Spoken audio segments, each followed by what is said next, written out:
con Iván Duque de la jornada del domingo. Candidato Gustavo Petro, gracias por atendernos, felicitaciones. Bueno, Julio, muy amable, gracias a usted, a todos las y los oyentes en este momento, aquí los colegas suyos que nos acompañan a todos. Pues sí, es un triunfo, es como debemos comenzar la entrevista, pasar a segunda vuelta, indudablemente jugando en cancha inclinada y hacia arriba. Nos ha permitido ganar gracias a una convocatoria muy libre de ciudadanías que se expresaron, casi 5 millones, y que constituyen la cuota inicial para la victoria de un gobierno de la Colombia humana en las próximas elecciones. Candidato, yo no soy muy ducho en las redes sociales, subo 3 trinos al día, 4 trinos, y el día de las elecciones, cuando conocí el resultado, subí un solo trino, es el último que puse, y dije que yo creía que había una nueva Colombia, una Colombia que está rechazando a los partidos tradicionales, que detesta a los caciques políticos, y que ese triunfo tiene que ver con usted, entre otros, por su millonaria votación, un candidato ajeno a la maquinaria, un candidato con una fuerza en el Congreso que no representa una manzanilla que le pueda ayudar a usted en las elecciones. Usted barrió en la costa, barrió en muchos lugares del país, le fue muy bien en el exterior, y ese trino recibió 19,000 corazoncitos, es decir, 19,000 personas coincidieron con esa opinión. Un éxito. Sí, no, yo estoy impresionado, y sobre todo los que saben me dicen que eso es importantísimo, y bueno, yo lo agradezco. Pero yo quería preguntarle sobre el alcance de decir que hay una nueva Colombia. Siempre decimos, no, que ahora sí que hay una nueva Colombia, que ahora sí hay una nueva Colombia. Tenemos un candidato joven como Iván Duque, tuvimos un candidato que le fue muy, pero muy bien, que fue a Sergio Fajardo, que también representa pues un proyecto político diferente, de la mano de Antanas Mocus, de la mano de Claudia, de la mano del senador Robledo. Y lo suyo que está con la doctora Robledo, con quien hemos compartido tantas mañanas, y que también es una figura muy atractiva, pero de resto, usted era un hombre con un discurso en unas plazas y en unas universidades. A usted no le gustaban estas entrevistas ni los debates, los hacía y atendía a los que podían, pero lo suyo era la plaza pública, la universidad, el contacto con la gente, y Gustavo Bolívar y Holman Morris y yo no sé, y unos anónimos colaboradores suyos. ¿Esa es la nueva Colombia? A ver, sí lo es. La nueva Colombia no depende de la edad propiamente dicha. Hay jóvenes políticos muy viejos en las prácticas, lamentablemente, pero son jóvenes viejos. Lo he dicho una y otra vez en muchas partes.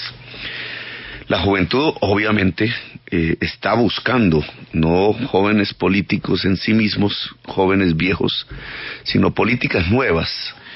Y esa juventud fue la base de una convocatoria en varios movimientos ciudadanos diversos que fue exitosa, es decir, logró sus padres, logró a sus amigos, logró a sus vecinos, logró que comunidades universitarias o barriales o veredales incluso, porque la juventud campesina aquí también se expresó, la juventud indígena, la juventud afro en toda Colombia, y constituye eso que usted llama una nueva política. Se dividió en 3 en realidad la nueva política en Colombia, la de Sergio, la de Humberto, porque allí no está tanto el Partido Liberal, está básicamente una juventud que quiso apoyarlo por su experiencia en el tema de la paz. Fíjese que la nueva política no se divide propiamente por la edad. Y en mi caso creo que el único candidato de los que estaban ya en la segunda vuelta, que no tenían ningún partido apoyándolo, realmente. Es decir, nosotros surgimos sin partidos. No es que no haya yo pertenecido a alguno, yo fui del Polo alguna vez hace ya ¿cuántos años?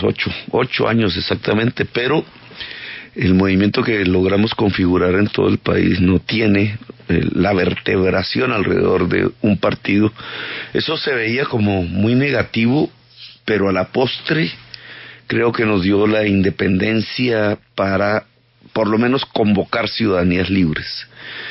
Esas ciudadanías libres aún tienen que crecer más y obviamente esa victoria que viene para la segunda vuelta depende de que crezcan más, por una parte, que sean más grandes las ciudadanías que deciden irrumpir en la decisión política, y en segundo lugar depende de que cambiemos la perspectiva de lo que se llaman acuerdos políticos en Colombia, y estamos proponiendo, y es inédito un tanto, y vamos a ver qué pasa, al contrario de esto que llaman los acuerdos de la mermelada, palabra que se inventó Uribe, que en el fondo lo que esconden son los acuerdos de la corrupción, práctica que ejerció Uribe en sus 2 años y continuó durante estos 16 años continuos, y yo iría más antes. Es una práctica que se ha visto como normal de gobernabilidad, pero que implica en sí misma la corrupción, y de ahí la metástasis de la corrupción que ha sufrido Colombia, porque en la base está la compra del voto del congresista a partir de seccionales administrativas, o la compra del voto del ciudadano para que el congresista sea congresista. Este tipo de acuerdos de gobernabilidad no es el que estamos proponiendo. Nosotros estamos proponiendo, y es la base para que se pueda construir transparencia en el Estado y en la sociedad, un acuerdo que yo llamo, trayendo un concepto de Álvaro Gómez Hurtado, el acuerdo sobre lo fundamental. Es decir, sobre los ejes que nos permitirían que Colombia entrara a rodar en otra perspectiva diferente a como ha rodado hasta ahora. Obviamente hay personas que creen que pues el país va bien y toman su decisión política de acuerdo a eso. Yo creo que no. Somos la tercera sociedad más desigual del mundo.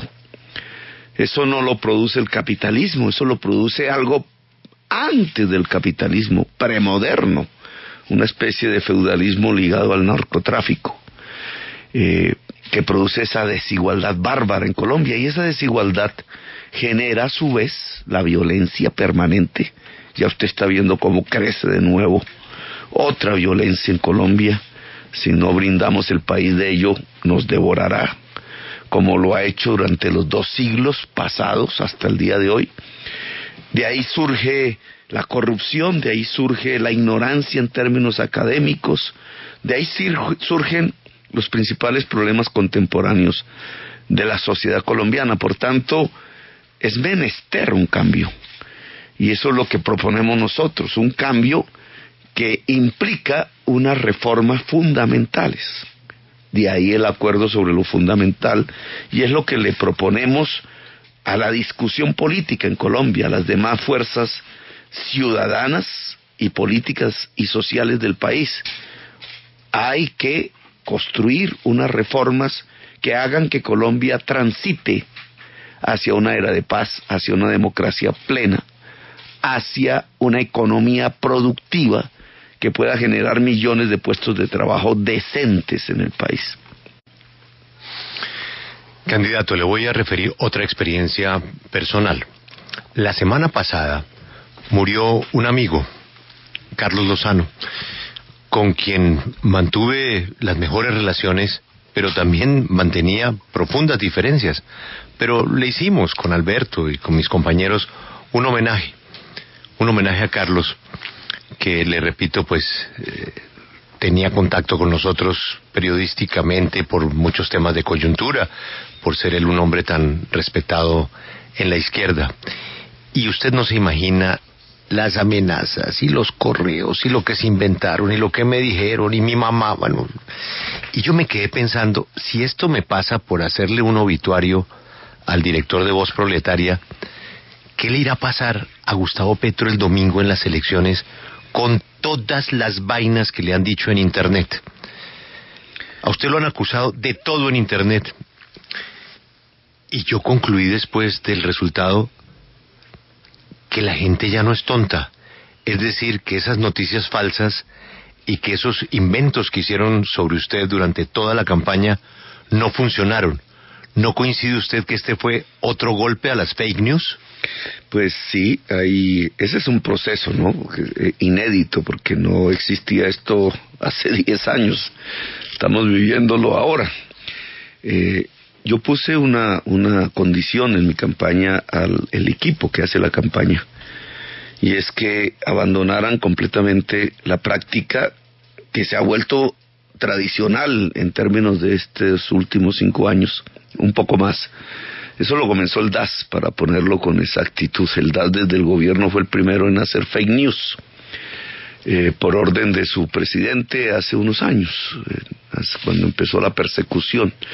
Pero con las redes eso se amplificó, ya no es un aparato de inteligencia estatal, sino es una red violenta.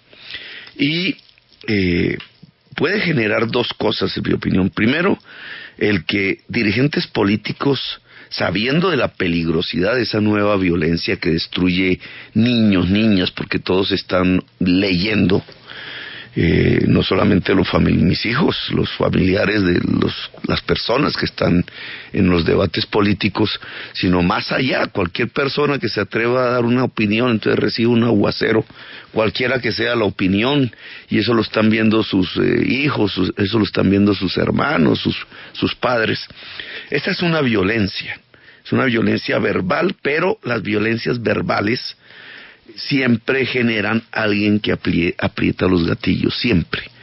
Y en esa medida mi instrucción fue, nosotros no usamos los 2 rieles. ¿Los 2 rieles en qué consiste? Casi todas estas empresas que son expertas en el manejo de redes y llegan a las campañas. Lo que ofrecen es un riel positivo, entonces ahí es donde habla el candidato, entonces se ve muy decente, muy de corbata, muy elegante, muy caballeroso si es hombre. Ahí no hay groserías, ahí no hay malas palabras. Y el segundo riel, que no lo maneja el candidato, no es el candidato el que habla, sino que le pagan, es pago, y entonces es una serie de robots. Al principio son cosas, los huevitos famosos que hay en el Twitter, son robots que van repitiendo mensajes destructivos al contrincante.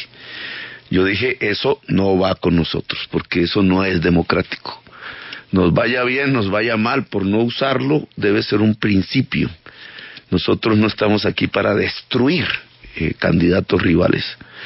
El argumento lo ponemos y puede ser duro, y podemos hablar del narcotráfico y de los vínculos de un político con el narcotráfico. Muchas veces lo hice 7 años en el Congreso, pero lo digo yo de frente y con la posibilidad de que esa persona se pueda defender, y no a través de instrumentos de estos violentos anónimos.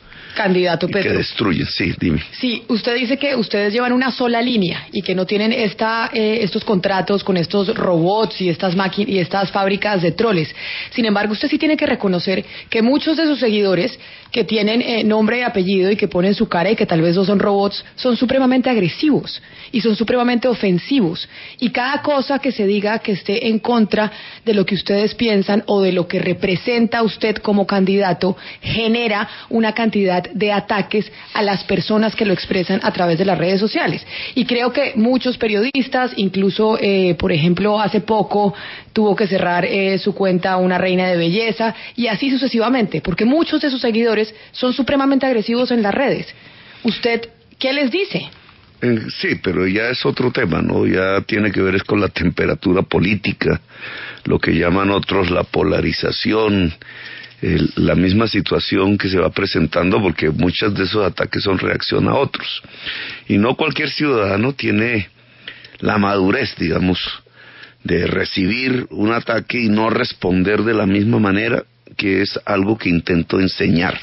Es lo que yo llamo la política del amor, que entre más virulento el ataque, cuando viene de persona real, no estamos hablando ya de estas máquinas de robots, debe ser respondido con el argumento, sin necesidad de responder de la misma manera. Por ejemplo, la persona que usted menciona la reina, yo apoyé políticamente a su padre, que era candidato hace algún tiempo, no me acuerdo si era la alcaldía de Barranquilla o la gobernación de Atlántico. Es un amigo mío, hace poco hablé con él. No necesariamente está coincidiendo políticamente conmigo en este momento, él era del Partido Verde, creo yo. Pero fíjase, digamos, con el padre tuvimos una colaboración política, un apoyo mío, no fue al revés, fue mío, tratando de que él pudiera gobernar. No nos fue bien, pero estábamos comenzando en ese momento todas estas rupturas en la política y nos enfrentábamos con las maquinarias tradicionales del Atlántico que eran poderosísimas. Y ahora pues la hija pues tiene obviamente toda la libertad de pensar de manera diferente, etcétera, y no merece ataques por ello, o por lo menos una discusión argumental, si se puede dar. Pero el clima de la política indudablemente se enrarece y es deber del dirigente político. Este es un asunto diferente a esas máquinas que pagan con miles de millones de pesos para destruir al contrincante a partir de la calumnia. Aquí lo que es conveniente es que los seguidores y las seguidoras físicas o en redes de un dirigente político reciban del dirigente político el mensaje de que, por muy agresivo que se torne el debate, la respuesta que debemos dar siempre debe ser el argumento, la amabilidad, y la palabra amable viene de la palabra amor. Están ligadas. Es la política del amor. Y la política del amor significa que la acción política y la discusión política debe elevarse al nivel de la razón sin perder la pasión, porque la pasión también es importante en las lides políticas.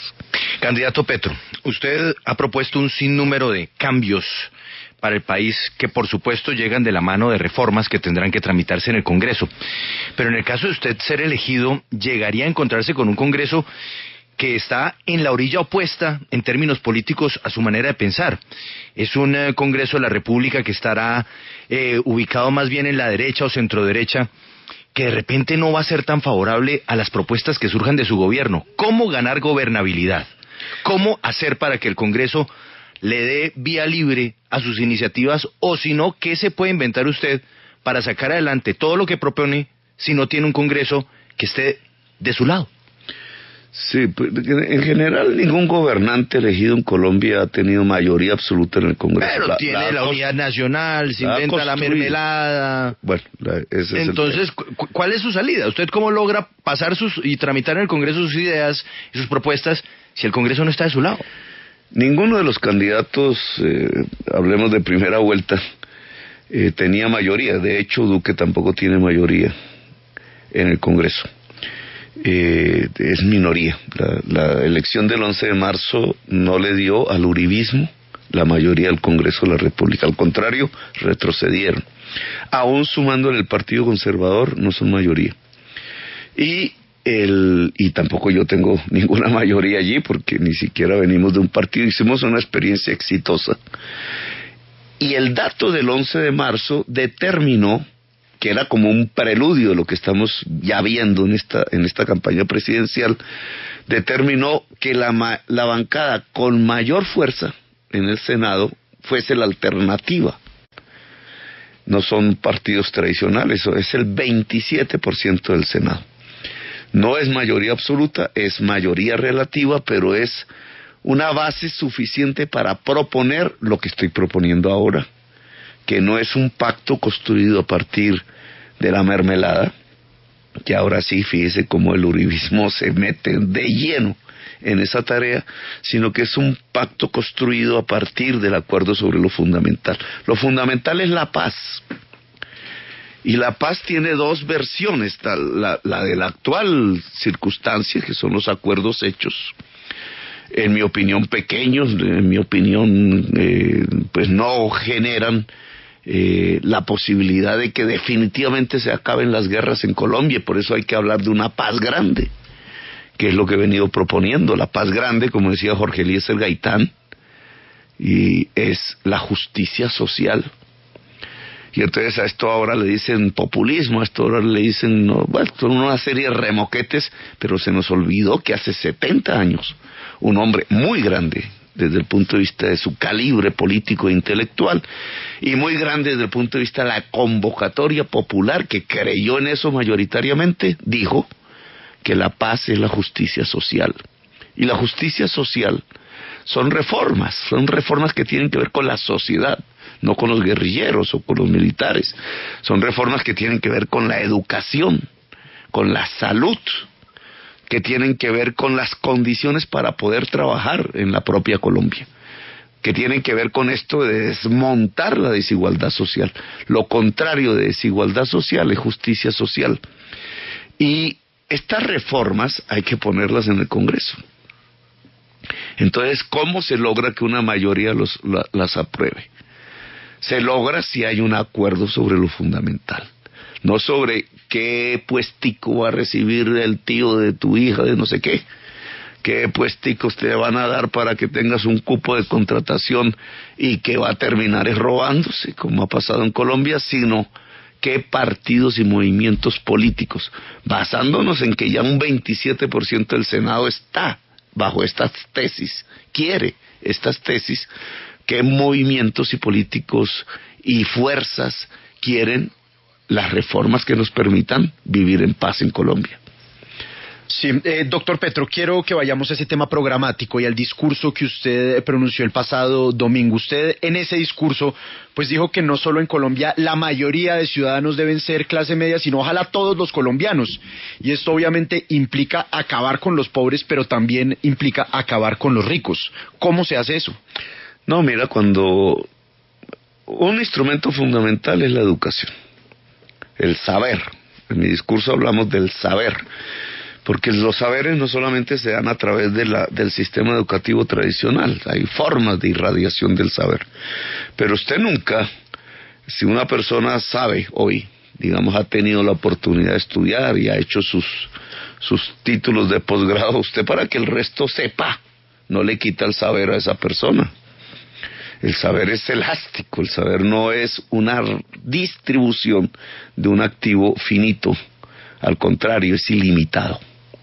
Y este es el principal factor de la producción que nos permite construir una clase media mayoritaria. El concepto no tiene que ver con que se acaban los ricos. De hecho, explícitamente en todos mis discursos digo, nosotros no vinimos aquí para empobrecer ricos, vinimos aquí para enriquecer pobres, que es el camino de disminuir la desigualdad social. Si la pobreza se supera, es condición sine qua non, no única, pero sí determinante para disminuir la desigualdad social. Y si usted saca a una persona de la pobreza, en Bogotá, cifra que no se publica mucho en los medios de comunicación y ha deformado la visión de una parte de la ciudadanía sobre lo que fue mi ejecución en la alcaldía de Bogotá. Nosotros en 4 años redujimos a la tercera parte la pobreza. 500,000 personas de la ciudad de Bogotá que estaban en condición de pobreza, de acuerdo a las estadísticas del DANE, dejaron de ser pobres, es decir, pasaron a ser clase media. Usted lo ve visualmente, en Engativá, en Fontibón, en la misma ciudad Bolívar, ya usted ve los multifamiliares, cuando esas eran casas de techos de parodia, había que entrar con botas para poder caminar por las calles. Hay un mejoramiento sustancial y eso es lo que físicamente muestra cómo una sociedad se vuelve sociedad de clase media. La ciudad de Bogotá hoy es, a pesar de los datos malos de los 2 últimos años, es una sociedad de clase media. Bucaramanga es una ciudad de clase media, pero son islas hoy en toda Colombia. El resto de Colombia ya no tiene esa misma posibilidad. Se trata de que Colombia sea una sociedad de clase media.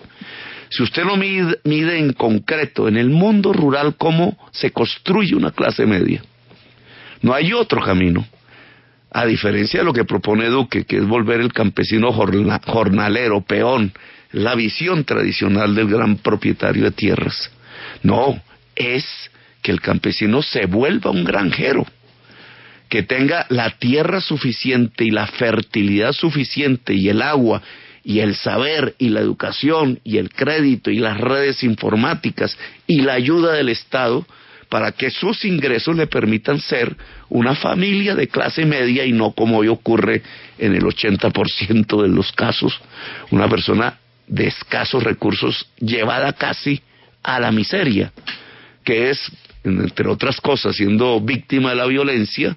Es uno de los escenarios que construyen las violencias continuas de Colombia y parte del narcotráfico. Cuando usted ve entonces este ejemplo concreto, claro, usted dirá, el saber, sí, el saber se entrega al campesino sin quitarle el saber a nadie. El crédito se puede entregar al campesino y realmente no se le quita el crédito a nadie para hacerlo. Aunque aquí ya habría una discusión, es a dónde va el ahorro que depositan los colombianos en la economía a través del crédito. Pero hay un tercer elemento que es la tierra, y aquí donde hemos entrado desde hace un siglo en una discusión que no ha tenido solución en Colombia. No ha sido posible solucionarlo durante más de un siglo. Es más, te diría que la lucha contra la colonia española tenía este sentido y no se realizó, que es tener una posesión, una propiedad privada democrática sobre la tierra fértil. Porque la tierra fértil es escasa en Colombia, son 15 millones de hectáreas no más, de 114 que tiene el país. Lo que hemos tenido, y es la realidad del día de hoy, es que esa tierra quedó en manos del narcotráfico. Y generó una violencia inmensa de millones de desplazados, y generó unas condiciones de desigualdad y miseria profundas. Y claro, un ciudadano urbano dirá, pero eso a mí qué me va, es un tema que ni se ve por la televisión, porque no se muestra el mundo rural por televisión. Resulta que allí, en ese tema, es que se sacrifica la posibilidad de industrializar a Colombia. Es decir, de que en la ciudad se tengan las condiciones para puestos de trabajo decentes vía industria y servicios concomitantes. Hay una ligazón estrecha entre una agricultura moderna, que significa cultivar alimentos en la tierra fértil, y la industrialización que permite que las ciudades se enriquezcan. Al contrario, si la tierra no es usada modernamente, sino premoderna, feudalmente, como ocurre en Colombia, hay una traba a la industrialización, y es por eso que usted ve en las ciudades que la mayoría de la gente está en el rebusque, en condiciones por debajo del salario mínimo, porque la mayoría del pueblo colombiano no recibe salario, recibe ingresos de rebusque.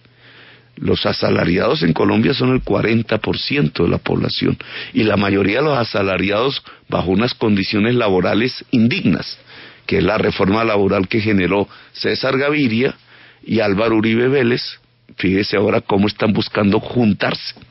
El que era el uno, el coordinador del sí, y el otro, el coordinador del no en el plebiscito.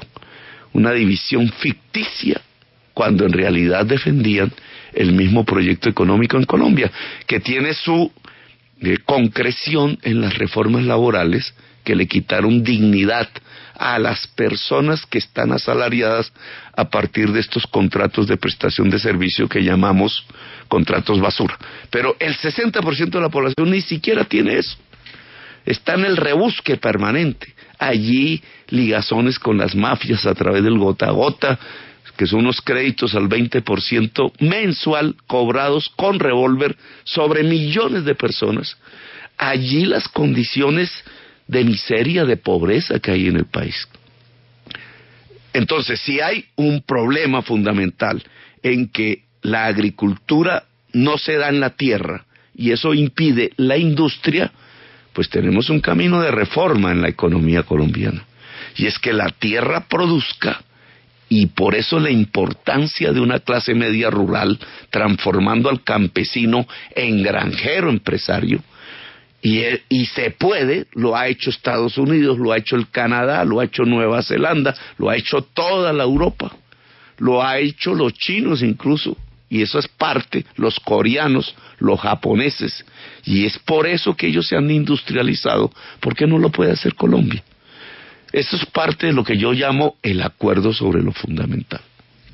Doctor Petro, usted en este momento tiene un escenario donde hay 4,5 millones de votos de personas que eligieron una opción de centro, que no querían estar entre la izquierda y la derecha. Y esas personas hoy dicen, estamos ante este panorama, pero me da miedo votar por Petro porque él lo primero que va a hacer cuando llegue al gobierno será hacer una constituyente, o porque su modelo económico nos va a llevar a Venezuela. Usted hoy, ¿qué le dice a esas personas para que voten por Gustavo Petro en la segunda vuelta? Sí, ahí expresaste 3 conceptos que voy a tratar de 3 conceptos que no son ciertos. Por ejemplo, lo que estoy proponiendo es un programa de izquierda. Yo he sido de izquierda, no, y no me arrepiento de eso, porque no voy aquí a ser como el camaleón politiquero que se viste de color dependiendo del contexto, no. Pero lo que estoy proponiendo no es un programa de izquierda, y lo hago racionalmente. ¿Por qué? Porque en este momento se trata de ver cómo se desarrolla el capitalismo. Es que el problema de Colombia es que no se ha desarrollado el capitalismo. Cuando hablo del tema de la tierra, pues estoy hablando de eso. Una clase media rural que es socialista, ¿no? Una clase media rural es de propietarios privados sobre tierras, no en grandes extensiones como el feudalismo, que pueden hacerla producir, y lo producen bajo métodos de iniciativa privada y mercantiles. En esa medida lo que estaríamos proponiendo, y fíjate que era una discusión vieja, a veces me gusta hablar de academia y a veces me pierdo por ahí, pero es precisamente proponer el desarrollo del capitalismo es no caer en el populismo. Porque la definición exacta de populismo es la intención de creer que una sociedad premoderna puede saltar a formas ultramodernas sin el capitalismo.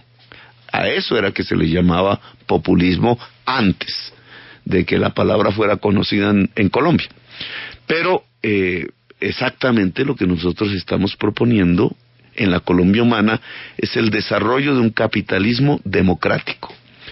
Hemos propuesto expropiar, que es la palabra que usaste, bueno, no la usaste, pero está ahí en el trasfondo porque es Venezuela. Hemos propuesto expropiar. Entonces, no. La palabra expropiación es jurídicamente válida en Colombia. Expropian a la gente de la séptima para hacer el Transmilenio de la séptima. Cuando yo fui alcalde de Bogotá, que hicimos obras, la avenida Bosa, bueno, no, la avenida Ciudad de Cali al sur, el Metrocable, que hay que poner unas piletas y antes ahí habían casas, las obras en Ensúa, el Deprimido, que me costó más de un sufrimiento porque los vecinos no querían el Deprimido de la 94.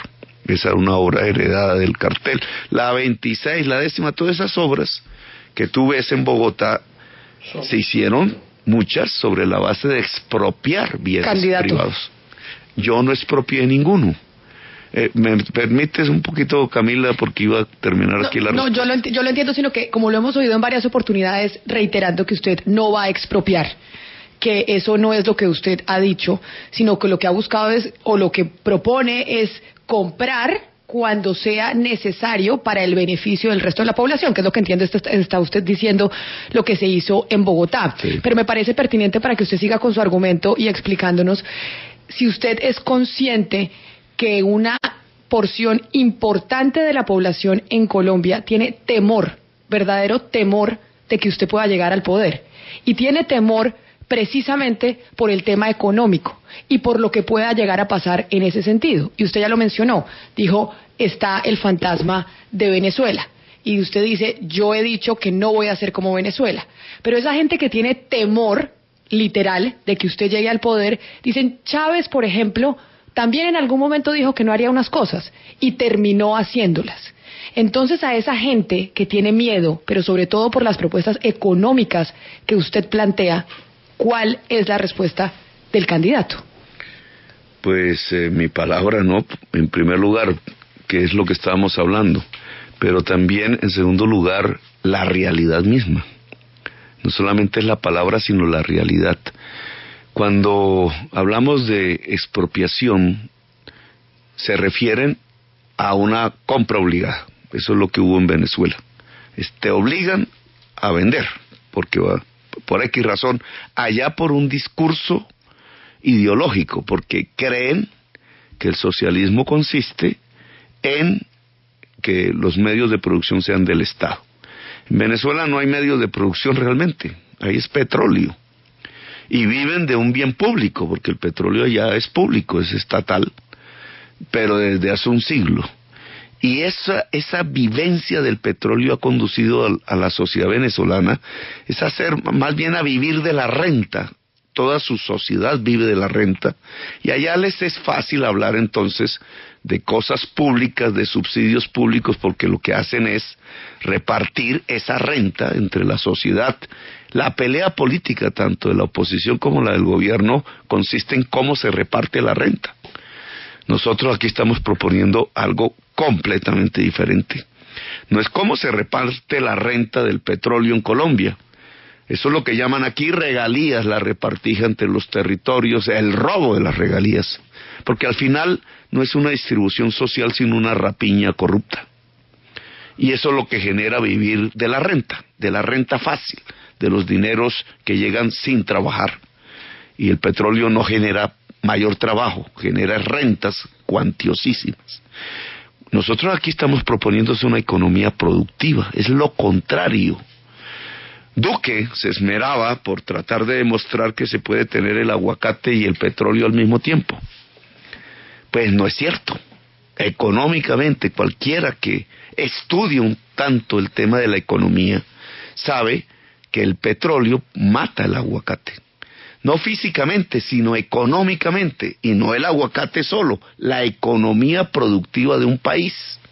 ¿Por qué? Porque al llegar el chorro de dólares sin mucho trabajo en el país, ese aumento de la oferta de dólares trae la baja de su precio, que se mide en pesos, es decir, se revalúa, es decir, sale barato el dólar. Al salir barato el dólar llegamos a tenerlo a 1.500 pesos, se abaratan todas las importaciones. Y entonces la moto se vuelve barata, el carro, la comida, el maíz, la yuca, el aguacate importado, el café importado, todo se vuelve barato. ¿Y qué efectos tiene eso? Al principio la sensación de que nos volvimos ricos, que no es sino una ilusión, la ilusión venezolana para ponerle un nombre. Y después viene el guayabo, pongámosle también el nombre del guayabo venezolano. ¿El guayabo qué es? Que al importar todo barato, matamos nuestra propia producción. Y en esas ramas productivas que se mueren, que agonizan, están los puestos de trabajo de Colombia. Solo en el café hay 1,5 millones de puestos de trabajo, solo en el café. Mientras que en todo el petróleo y el carbón juntos, en Colombia hay 300,000 puestos de trabajo. Cuando exportamos petróleo vamos matando el café. Y hacemos el peor negocio, no solamente el café, sino el aguacate, el maíz, el arroz, la yuca, pero además el puesto de confecciones de la señora, la manufactura, la industria en la ciudad. Y vamos por un camino para convertirnos en rentistas del Estado, que es el camino de Venezuela. Cuando yo digo desliguémonos del petróleo, desliguémonos porque es obligatorio del carbón, porque se acabaron las reservas, porque el mundo va a dejar de comprar carbón y ya lo está haciendo, y más bien acometamos la tarea de la producción. Lo que estoy diciendo es, otorguémosle a millones de colombianos y colombianas iniciativa privada. La iniciativa privada no solamente son las ganas de hacer algo, sino que pueda de esas ganas hacerlo con unos instrumentos, los instrumentos de la producción, los instrumentos del trabajo. Esos instrumentos son créditos, esos instrumentos se llaman educación. En el caso del agro, esos instrumentos se llaman tierra y agua, esos instrumentos se llaman energías limpias. Es el centro del discurso económico de la Colombia humana. Es decir, cuando hablamos de construir una sociedad de clase media, No se puede construir la clase media en una sociedad sin la iniciativa privada y sin la propiedad privada. La diferencia con el presente es que no es solo para 5 magnates, sino es para millones y millones de colombianos. Candidato, voy a proponerle un ejercicio. Sé que es difícil porque a usted le gusta explicar las cosas y le puede parecer un poco simple responder sí o no, pero trate. Le acaban de preguntar sobre una presidencia suya que lo lleve para resolver tantos problemas que va a encontrar a una constituyente. La pregunta es concreta. Durante la presidencia de Gustavo Petro, ¿tendremos o no tendremos constituyente? No. No, listo. Si los bancos no aceptan su propuesta de bajar el costo del dinero para los más necesitados, ¿usted interviene en los bancos? No, tenemos un banco. La fumigación. Si definitivamente la erradicación manual no mejora la situación de siembra de coca que está inundando a Colombia, ¿usted reconsidera fumigar? No, porque hay que sustituir tierras. Sustituir. ¿Usted despenalizaría o pensaría en despenalizar el tema de droga ante el fracaso de la guerra contra las drogas? Ahí sí me toca explicar, Julio. Sí, yo sabía. Esta no era fácil. Esa no se responde con un sí o no. Sí. Y tenemos una experiencia en eso, en Bogotá. En términos internacionales, no podemos hacerlo. Y es el problema fundamental. Es una discusión mundial, global, multilateral, y las decisiones serían de ese mismo orden. Y luego Colombia no puede tomar una decisión unilateral. Y entonces ahí la respuesta sería no. En términos nacionales internos, no penalizamos al consumidor, lo ayudamos, no con el calabozo, sino con el médico y la médica, tratando de separar al consumidor generalmente juvenil y urbano de la mafia en el barrio. Y ahí permítame hacer este paréntesis. Si continúa una relación clandestina como hasta el día de hoy entre el joven consumidor barrial excluido socialmente y el jíbaro que llamamos popularmente, es decir, la mafia barrial que tiene su engranaje allá arriba con el narcotráfico, están construidas las condiciones de la inseguridad ciudadana y de unas violencias que cada vez son peores.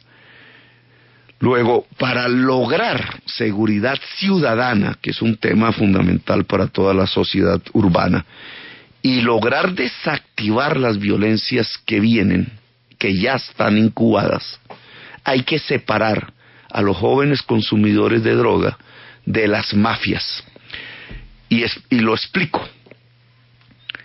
Ya en algunas ciudades de Colombia estas mafias se están organizando a partir del consumo juvenil, organizaciones armadas de alto poder de fuego, que se enfrentan unas con otras por territorio, pero que pueden destruir completamente la tranquilidad en una sociedad urbana, en una ciudad de Colombia.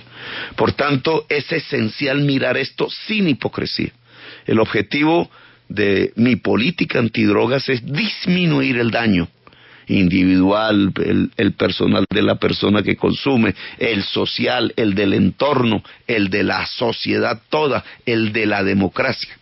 Disminuir el daño implica necesariamente los instrumentos concretos que separen al joven consumidor de drogas barrial de la mafia barrial.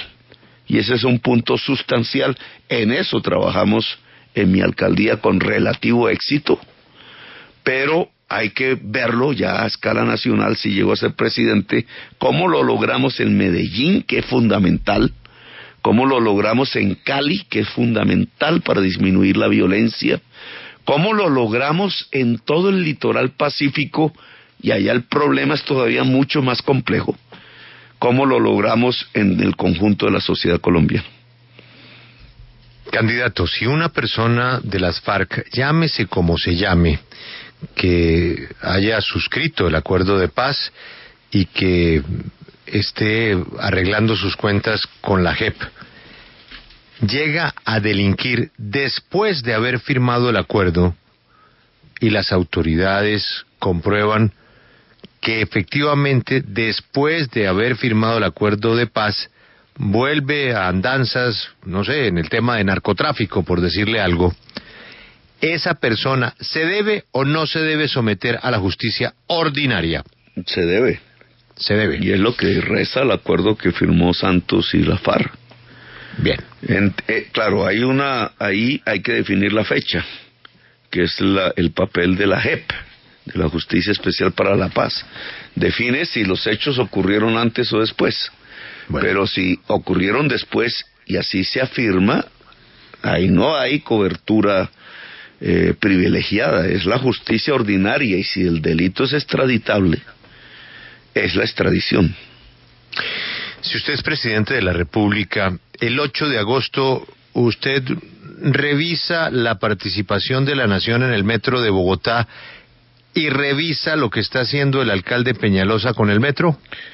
Sí, mira, antes, porque la pregunta pasada me dejó, en este momento el Congreso tiene congelada la JEP, ¿no? La Justicia Especial para la Paz. Y la va a tener congelada hasta que Iván Duque usted sean presidentes. Yo solicité que iniciara el trámite, que le diera curso al trámite independientemente de las elecciones. Me preocupa. Y este es un tema central de discusión del debate presidencial, que si el Congreso no tramita la JEP y no ganamos nosotros, se deshizo el acuerdo.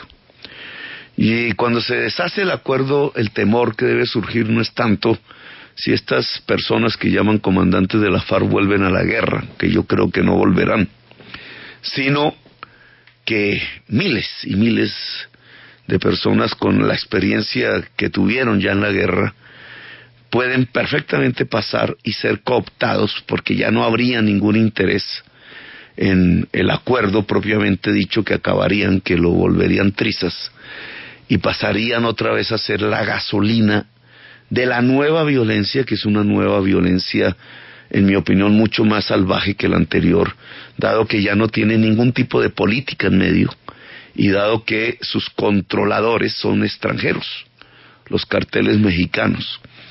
Y hay aquí el peligro inminente al que estamos siendo sometidos en este momento. Ahora, su pregunta concreta sobre el Metro Bogotá, que deberíamos extender también a las grandes ciudades del país, como el sistema de transporte masivo en Colombia. El sistema de transporte masivo en Colombia, incluida Bogotá, ha sido lo que llamamos en Bogotá Transmilenios. Tienen diversos nombres en otras ciudades, pero es el mismo esquema. Es un esquema ineficiente. Al gravitar sobre buses relativamente pequeños, poco poderosos, con costos laborales altos de combustibles, etcétera, tiende a elevar permanentemente el pasaje en la ciudad, y en la mayoría de las ciudades los sistemas han quebrado porque se quedan sin demanda. Un mototaxista puede generar el servicio mucho más barato, o comprar la moto, como está sucediendo en Bogotá, ocasionando mayor congestión, y los sistemas entran en quiebra, llevando las finanzas públicas nacionales a una situación difícil. Pero entonces la respuesta es sí. Usted revisaría el tema del metro de Bogotá si es presidente. Este es el contexto, pero estoy tratando de verlo desde la nación. ¿Qué significa esto? Que hay que pasar a sistemas de transporte masivo poderosos. Y poderosos son férreos y eléctricos no contaminantes. Entre esos, tranvías y metros. En la mayoría de las ciudades colombianas, transformar las troncales de buses en troncales de tranvías nos garantiza mejorar el aire sustancialmente y disminuir los costos de operación para disminuir las tarifas de transporte y hacer más conviviales las ciudades. En Bogotá, en concreto, por el tamaño de la ciudad, el sistema de transporte eficaz se llama una red es decir, varias líneas de metro subterráneo, como cualquier otra ciudad moderna del mundo. No significa que algunos tramos no sean elevados, pero siempre los tramos elevados son en condiciones urbanas específicas y son complementarios. Por ejemplo, pasar sobre un río. Por ejemplo, ir sobre un área muy descampada, como sucede en parte en Medellín. Pero jamás en un área densamente poblada, porque esa sí es una estupidez urbanística. Y eso lo sabe Peñalosa perfectamente. Lo que pasa es que Peñalosa no quiere hacer el metro. Ahora, ¿qué pasa con el metro elevado de Bogotá en el día de hoy? Es ilegal. Todas las leyes nacidas precisamente de mi denuncia sobre el cartel de la contratación en Bogotá se pararon tajantemente para evitar la corrupción, diseño de ingeniería, que es lo que llaman fase 3, el más elevado diseño de construcción. Eso es obligatorio en Bogotá. Por no hacer eso, usted tiene el desastre de Hidroituango, porque el mismo diseñador terminó clandestinamente metido entre los constructores. Ahí usted tiene cómo evadir esas normas que se construyeron por algo para evitar la corrupción. Mire el desastre que hoy tenemos. Pues el mismo interventor que hay en Hidroituango es al cual le dieron el diseño del metro elevado de Bogotá. Diseño no, fase 2, que se llama factibilidad, que no ha sido entregado. Es decir, el COMPES nacional, que es lo que tiene que ver con el presidente de la República, que pone el 70% de los recursos nacionales, y las vigencias futuras del Consejo en Bogotá son ilegales, en tanto hoy no existe un solo estudio del metro elevado, ni como factibilidad fase 2, ni como diseño, que es lo que deberíamos tener, que era el que tenía el metro subterráneo ya listo y entregado al gobierno. Entonces no se trata aquí de que si evaluamos o no, hoy los procedimientos son ilegales. Y hay que recuperar la legalidad en el proceso. Y recuperar la legalidad nos da una oportunidad. Sí. Si yo llego a ser presidente de Colombia, electo incluso ahora, en junio, ya dentro de un ratico, lo primero que hago es enviarle una carta al alcalde de Bogotá. Repensemos esto, como somos desde la nación los que tenemos la financiación del metro, y más bien ahorrémonos el tiempo que se está gastando, ya van 2 años y medio gastados, y recobremos los estudios que ya están hechos, que están en fase 3, que ya permiten iniciar la licitación de construcción, que son los estudios del metro subterráneo, que es lo que le sirve a la ciudad de Bogotá. Pues está clarísimo, es replantear el metro con un Gustavo Petro presidente. Bueno, Félix le tiene más preguntas concretas. Yo le tengo una última. Dígame 5, 4, 3, 2 o 1 de sus ministros. ¿Quién va a ser ministro suyo? Bueno, nosotros hemos hablado por lo menos de conceptos hasta este momento, ¿cierto? Que es el ministro de Defensa será una persona militar retirada, amante de derechos humanos. Ese fue el primer concepto. Tendremos un ministro del medio ambiente fuerte, porque habrá una fuerza femenina fundamental. El gabinete será una expresión. Dígame un nombre. Ese general puede ser el general Bonet. Bueno, hay una persona amante de derechos humanos. En el Ministerio de Hacienda, que es un tema importantísimo, en medio del debate, incluso por todos estos fake news, etcétera. En el Ministerio de Hacienda tenemos en este momento una lista de personas, entre ellas gente que me colaboró estrechamente, como Ricardo Bonilla. Todos son obviamente doctores o personas versadas en la economía. A mí me gustaría, lo dije públicamente en otra oportunidad, personas como Mauricio Cabrera, personas como José Antonio Ocampo, personas como Perry, Hablé de Salomón Kalmanovic, me dijo que ya tenía muchos años, pero respeto eso. Pero es en ese perfil en donde vamos a escoger el ministro de Hacienda del gobierno de la Colombia Humana. Doctor Petro, usted dice que con el tema, por ejemplo, de la constituyente, ahora lo que vale es su palabra.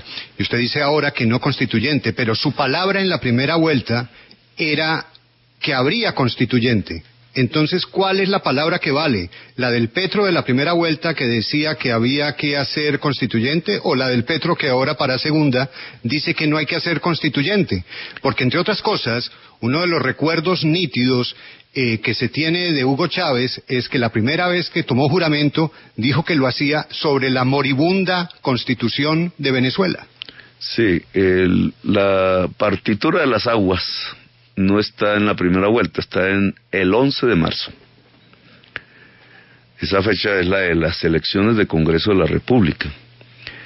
El 11 de marzo, antes del 11 de marzo, con el Congreso actual, yo dije y afirmé, y no creo equivocarme, un Congreso así no hace las reformas.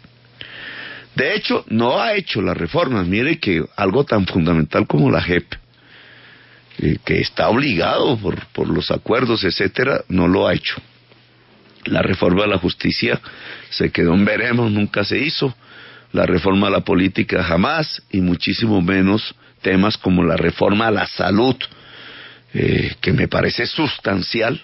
Poder vivir en Colombia implica una reforma al sistema de salud que tenemos, o a la de educación. Es decir, las grandes reformas que necesita Colombia no fueron hechas por el Congreso, y antes del 11 de marzo, cualquiera, no solamente yo, muchas fuerzas políticas hablamos de entonces la necesidad de pasar al máximo poder de la sociedad, que es su poder constituyente. El 11 de marzo sucedió una experiencia electoral que ya predecía cosas muchísimo mejores para el futuro. Ya no quedó elegida como mayoría en el Senado de la República las fuerzas de las maquinarias tradicionales. Y ese es un cambio al cual hay que atender. Yo no lo preveí, no creí que iba a pasar. Pensé que iban a ganar las mismas maquinarias de siempre. Lo cierto es que el 27% del Senado de la República, que es la bancada más grande, no es ni uribista, ni es de cambio, ni es liberal, ni es conservadora, es de fuerzas alternativas, nuevas, ciudadanas. Y en esa medida abre una oportunidad que yo quiero dar, si soy presidente. Es que el Congreso que se instala el 20 de julio es un Congreso que políticamente es diferente al que tenemos, y tiene una oportunidad, y es que podría hacer las reformas por vía de la ley o de la reforma constitucional. Es decir, la posibilidad de un bloque mayoritario progresista, que es lo que yo llamo el acuerdo sobre lo fundamental, está en la realidad hoy elegida. Se puede. Sí. Como dice mi amigo Fajardo, se puede. Pero doctor Petro, es que usted dice hay algo que me parece importante. Usted dice, si ese Congreso hace las reformas que según usted se necesitan, pues se sigue adelante. Pero si ese Congreso decide no hacer las reformas que usted considera, ¿usted vuelve con la idea de la constituyente? Habrá movilización social, porque yo no creo que la juventud de Colombia toda se quede mirando televisión si no se aprueba un proyecto de ley que iría a financiar el sistema de educación superior gratuita, que sería la gran oportunidad de la juventud actual de Colombia, y un gran salto social y económico del país. O, por ejemplo, la reforma al sistema de salud. Usted sabe lo que pasa. Cierran hospitales, mueren niños de hambre, muere gente esperando la cita, innecesariamente. Y eso es por montones en todas partes. Pues hay la necesidad de una reforma a la salud que, en mi opinión, ya debe superar ese sistema de EPS, que es lo que está determinando la crisis, y debe pasar a cosas que ya probamos con eficacia, incluso en la ciudad de Bogotá, el sistema preventivo, y sobre el sistema preventivo que disminuye la enfermedad, la posibilidad de un tratamiento a la enfermedad de acuerdo a la ciencia, no de acuerdo al mercado. El fortalecimiento de toda la red pública hospitalaria. Esa reforma, que implica también transiciones, ojo, porque una reforma a la salud no aplica de la noche a la mañana, tiene transiciones como en el régimen pensional. Si el Congreso no hace eso, hay millones de personas que demandarían inmediatamente que el Congreso lo haga. Es decir, hoy lo que hemos visto ya a partir de esta campaña, en mi propia campaña electoral, cuando sacamos 1 millón de personas a debatir las cosas públicas democrática y pacíficamente, muestra que hay una sociedad que ya no es pasiva. Y esa es la gran gracia de una democracia. Lo que hoy hay, ese es el nuevo mensaje político en Colombia, independientemente del resultado ahorita en junio, ya lo que hay es una sociedad que decide participar, que decide expresarse, que se expresa como cualquier sociedad a través de la multitud. Y esa multitud de ciudadanías que demandan reformas tienen que ser escuchadas por un Congreso que además es nuevo desde el punto de vista de la política. Yo la verdad creo que en esta dinámica, si la sociedad quiere dar un paso hacia adelante y no un paso hacia atrás, que también lo puede dar, podemos volver a la Constitución del 86 y podemos volver incluso a la Inquisición. Ahí está la fuerza política y tiene millones de votos que está proponiendo eso. Pero si la sociedad colombiana quiere dar un paso hacia adelante, hacia más libertad, más derechos, más democracia, paz, tenga usted la seguridad que este nuevo Congreso elegido ya no va a tener una relación con la sociedad como la que tuvo el Congreso actual o los anteriores. Ya no son clientelas que se llevan como rebaños a las urnas. Aquí hay ciudadanías libres, convocadas, que están listas para que las reformas se puedan producir. Doctor Petro, quiero devolverme a una de las respuestas que usted dio a propósito del metro de Bogotá. Usted dijo pues que el metro de Peñalosa es ilegal, que el gobierno nacional es el que desembolsa los recursos. Entonces, palabras más, palabras menos, que usted estaría dispuesto, digamos, a que se revisara todo este tema del metro de Bogotá. Pero aquí lo que es un hecho: el alcalde de Bogotá es Enrique Peñalosa. Él considera que ese metro no es ilegal, al igual que el gobierno nacional, que está a punto de desembolsar los recursos para que se haga esa obra. Por eso me surge la siguiente inquietud: ¿cómo va a ser su relación y cómo va a permitir usted la autonomía de las regiones si en una respuesta anterior entendimos que si no se hace su metro, pues no se hace metro en Bogotá? Primero, el metro no es el mío. Y ese tipo de forma de hacer la pregunta siempre induce pues a cierta perversidad, con respeto se lo digo. El metro de Bogotá no es mi metro. Los estudios del metro subterráneo fueron hechos con dinero público, no con mi dinero. Si fuera con mi dinero, que además... Pero digamos, en el supuesto caso de que Petro tuviera 65,000 millones de pesos y hubiera pagado los estudios, pues claro, los estudios son míos. Y usted podría con mucha certeza decir, el metro suyo, pero no. El metro se pagó con dineros públicos de la ciudad de Bogotá. Se pagó los estudios y están bien hechos. Tuvieron loas internacionales avalados por el Banco Mundial, que es uno de los que pueden prestar la plata. Y en esa medida, digamos, no es mi metro, es el metro de Bogotá. Ay, mira los resultados electorales de Bogotá, no fui mayoría. Si medimos las dos últimas elecciones, la de Peñalosa, pues uno podrá decir es que no sabía, no sé qué, pero la realidad, y eso fue lo que me contestó el ministro de Hacienda actual cuando era yo todavía alcalde en los últimos meses, me dijo, mira, la ciudad de Bogotá decidió a través de las elecciones que el metro subterráneo no va. Y ahí suspendió el proceso, que ya estaba en fase de estructurar la licitación para construir. Yo quedé pálido ahí, yo con esa carta, a mí me dio esas cosas que le dan a uno dentro, tristeza, fue otra vez, o sea, frenar por una decisión, pero digamos había un argumento, el voto ciudadano en Bogotá al elegir a Peñalosa determinó que el metro subterráneo no va. Ese fue el argumento del ministro de Hacienda. Después viene esta elección, digamos, no es propiamente, pero me saca 100.000 votos de distancia Fajardo, ¿cierto? Yo saco 1.100.000, mucho más que cuando me eligieron alcalde, pero él saca 1.200.000. Y Fajardo públicamente dijo: yo no quiero metro subterráneo, yo quiero el metro de Peñalosa.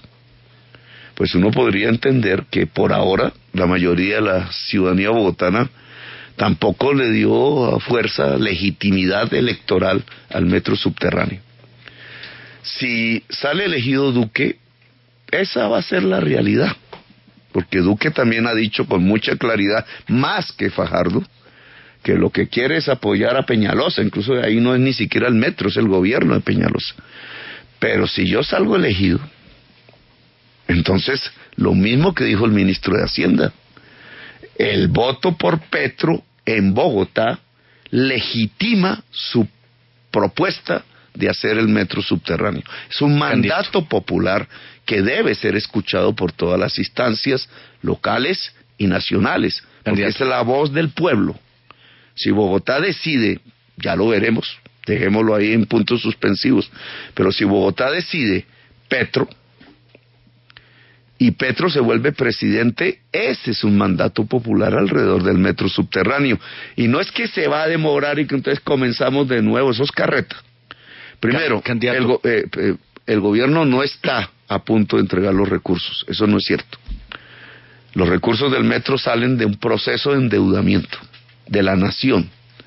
Y ese proceso de endeudamiento de la nación tiene una base para que un banco preste. Ya lo verá usted ahora. El estudio. ¿O usted cree que iban a prestar plata a Hidroituango sin estudios? Candidato, los estudios, y hoy el metro elevado no tiene estudios. El metro subterráneo sí, y a su máximo nivel. Candidato, le cambio el tema. Cuando usted fue alcalde de Bogotá, los medios de comunicación, desde la percepción de los seguidores de la Bogotá humana en su momento, era que le daban mucho palo y que no hacían sino atacarlo y que no lo dejaban gobernar y que desde los medios de comunicación se configuró una tribuna que iba en contravía de su gobierno. En caso de que usted resultara elegido como presidente de la República y empezaran no los ataques, pero sí los reportajes y la información que no fuera positiva o que no fuera a favor de su gobierno, ¿usted entraría tal vez a revisar una nueva norma sobre medios de comunicación para regularlos? ¿Usted entraría a revisar las licencias de las radios y de los canales de televisión para de pronto garantizar mayor pluralidad? ¿Usted revisaría la manera en que funcionan los medios de comunicación en Colombia? No, para nada. El medio de comunicación es privado. Y en esa medida una regulación estatal de lo privado no tendría que ver más. El espectro es público. Sí, pero el medio como tal es privado. O sea, lo que tú dices ahí por ese micrófono es lo que se te ocurre, digamos. O alguien te da dentro de la estructura empresarial algún tipo de indicación, pero no te la da el Estado. No es el Estado el que te está diciendo qué dices o qué no dices. Y en esa medida eso no puede ocurrir. Porque si el Estado empieza a definir qué se dice, qué no se dice, es como el mural del grafiti en Bogotá en mi época, que yo fui puntual en eso y explícito. Nosotros podemos poner la pared, ¿cierto? Porque es las veces del espectro electromagnético. La pared, para la juventud. Pero ¿qué pinta el joven o la joven allí? Eso no lo dice el Estado, porque si no acabamos la libertad y acabamos la creación. Mire esa irrupción de arte que hubo en Bogotá, en todo su centro, que a algunos no les gusta, pero a mí me encanta, que llegó a emparentar la ciudad con Berlín, como la ciudad de mejor arte contemporáneo callejero. Y vienen gentes a ver esos muros todavía, pues, muchos los pintaron lamentablemente. Pero fíjese usted que esa explosión de cultura que se dio en Bogotá es porque hubo más libertad. Y ese fue un tema que para mí fue sustancial. El Estado genera el espacio de la libertad, pero la libertad de la persona, de la gente, de la ciudadanía, de la juventud, en el caso del graffiti. Y mire qué efectos tan importantes dio. ¿Por qué disminuyó el hurto callejero en el centro de Bogotá año 2015 al 33% si se mide como hurto de celulares? ¿Por qué? Porque la juventud tuvo inclusión y libertad, poder. Bueno, entonces queda claro que usted no se mete con normas que modifiquen. Esta es como para un sobrino esta observación, pero me parece que queda claro que usted no se mete en esa bronca. Y yo le iba a hacer esa misma pregunta, pero veo que ya la respondió, y esto se está alargando mucho. Simplemente quería preguntarle, eso tan bueno que usted propone, educación gratuita, sin petróleo, con aguacate y salud, para todo el mundo, acabando las EPS, ¿de dónde sale la plata para eso tan bueno? Bien, en salud no es necesaria más plata. El problema en salud no es de dinero, en realidad. El problema en la salud es de administración. Se generó una intermediación financiera, que le llaman, que es la EPS, y manejando esos recursos lo que ha hecho es dilapidarlos. Y por eso tenemos una deuda de 7 billones de pesos entre EPS y red pública hospitalaria, en aumento. Se tiraron la red pública hospitalaria de Medellín, una EPS, y está pasando lo mismo ya en Bogotá. Y en el resto del país ni digamos la cantidad de hospitales cerrados, etcétera. Y no solamente públicos, clínicas privadas, porque de las 48,000 entidades que realmente prestan servicios de salud, el 93% son privadas. Y sobre todas ellas, las privadas y las públicas, hay una intermediación de recursos que ha sido fatal. Y el efecto no es solamente quiebra de instituciones, sino gente que se muere.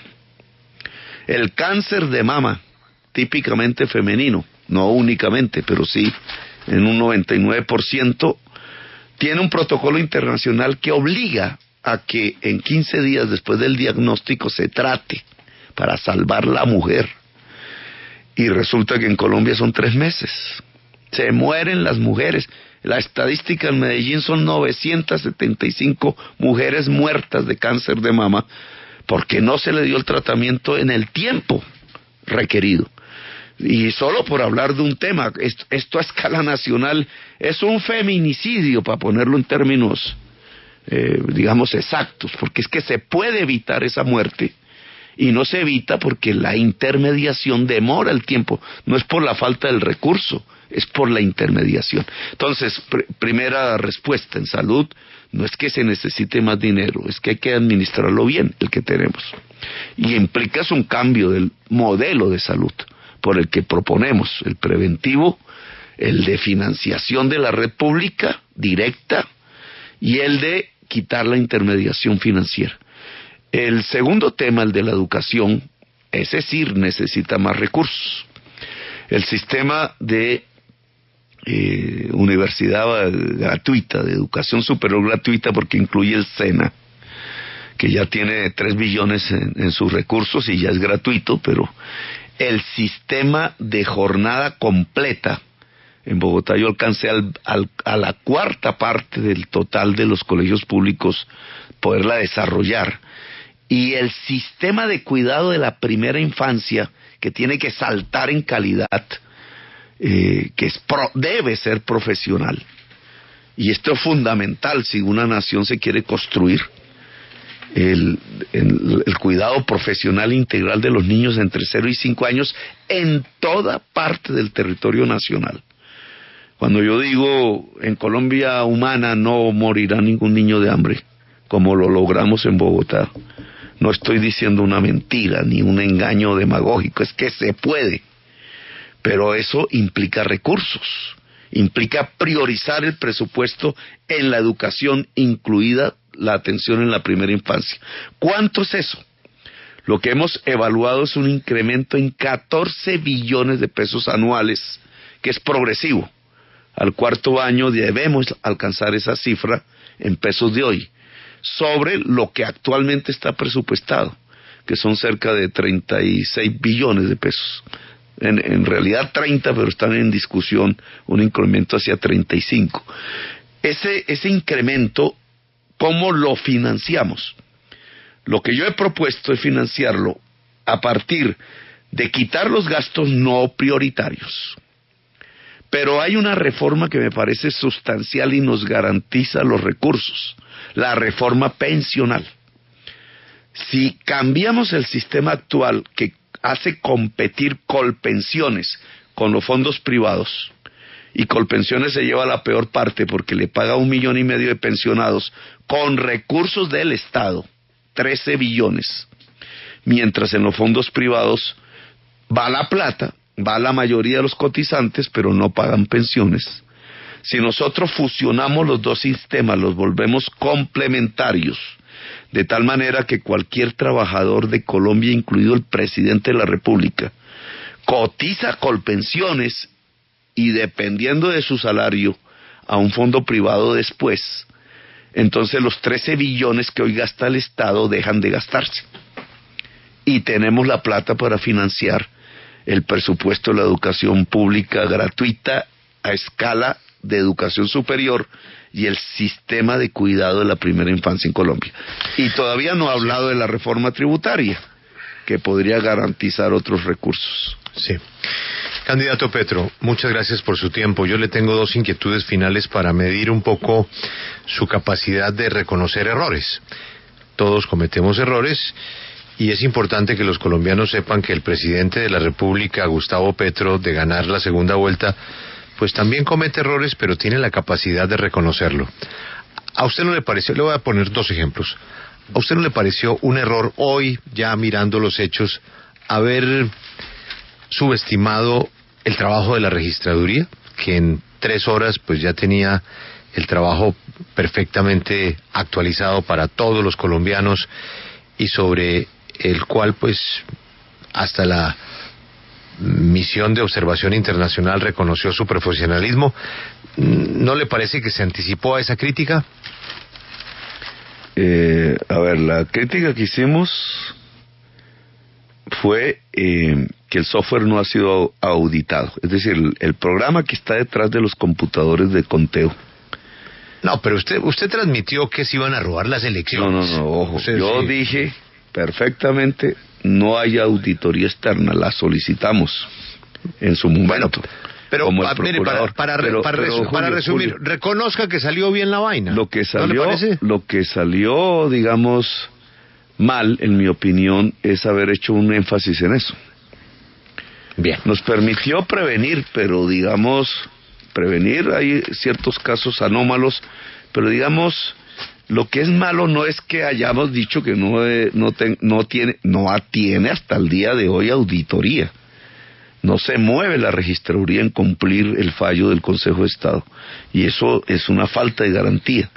Pero lo que sí es una falla no es haber dicho eso, que es la verdad, además, es la verdad al día de hoy, sino haber generado cierta sensación de que ya, en la siguiente domingo, que era, iba a haber un fraude masivo. O sea, lo está reconociendo, me parece que eso es válido. Sí, me parece que eso es válido. Y lo último, ¿usted no cree que le debe una disculpa a Vicky Dávila por haberla dejado metida el viernes con su debate que anunció durante 15 días? Sí, ahí fue, esa noche anterior, estábamos en otro debate, ¿no? No me acuerdo ya cuál. El de City TV y la ese que fue tarde. Bueno, eran los 2 últimos días y habían 3 debates consecutivos, prácticamente había que pasar de uno al otro y al otro. Y ya había un agotamiento, digamos, de mis colegas. Entonces esa noche, ahí en ese debate al final, dijimos, bueno, ¿qué hacemos? Tenemos otro por la mañana y tenemos otro por la noche, porque había otro televisado, de ustedes creo que era. De Caracol. Y además bastante, pues era el último, llegó hasta la medianoche. Y entonces ahí dijimos, no, pues nos toca hacer una cosa, nos toca suspender uno. ¿Cuál es el error? Y es que, claro, como salimos como a las 11, yo no me acuerdo qué hora, no avisamos ni a Fajardo, que no estaba ahí, y creo que le fue bien por no avisarle, y a Vicky, que era obviamente la persona que tenía pues y eso quedó mal, eso fue una, ¿cómo se llamará eso? Una guachada, ¿no? Sí. Con Vicky, ojalá se pueda reparar ahora en el debate con Duque allá. Y Sí, Vicky claro que sí. Ojalá. Ella votó por Fajardo, así que casi que me deja por fuera. No, pues es que dejaron a Fajardo 1 hora y media solo con toda la sintonía. Imagínese eso. Si yo Candidato. hubiera sabido que iba subiendo en las encuestas quitándome votos, no hago eso. ¿Y de qué manera Hubiera subió, salvado 500,000 de votos. Candidato, ha sido usted muy amable. Recuerde que aquí siempre estarán estos micrófonos, en la coincidencia, en la diferencia, pero sobre todo en el ejercicio democrático que celebramos tanto por esas señales que vivió el país el domingo, de una cantidad de gente joven, de gente distinta, de votos de opinión, que buscan, pues me imagino que como usted y como todos sus candidatos, colegas, una Colombia mejor, una Colombia en paz. Gracias por su tiempo y gracias por compartir esta primera entrevista con W Radio. Bueno, Julio, muy amable a usted, a todos sus colegas y a los oyentes, las oyentes que nos han escuchado. Muy amables. Colombia está de moda. Pa' pensar, pa' vivir. Quiero café. Pa' transpirar y pa' sentir. Tomo café. Para la salud y el amor. Queremos café. Y para hacerlo mejor. Qué rico el café. Hey, tomemos todos juntos. Colombia. El café nos da energía y nos pone sabrosito. Es lo mejor para el corazoncito. Tomémonos un tinto. Café Águila Roja. Seamos amigos. Águila Roja. Tomémonos un tinto. Café Águila Roja. Seamos amigos. Café Águila Roja. Llegó el aniversario de Corcerámica con precios que son un regalo. Hasta el 3 de junio, aprovecha hasta el 60% de descuento en pisos, paredes y baños. No dejes pasar esta oportunidad para construir y remodelar.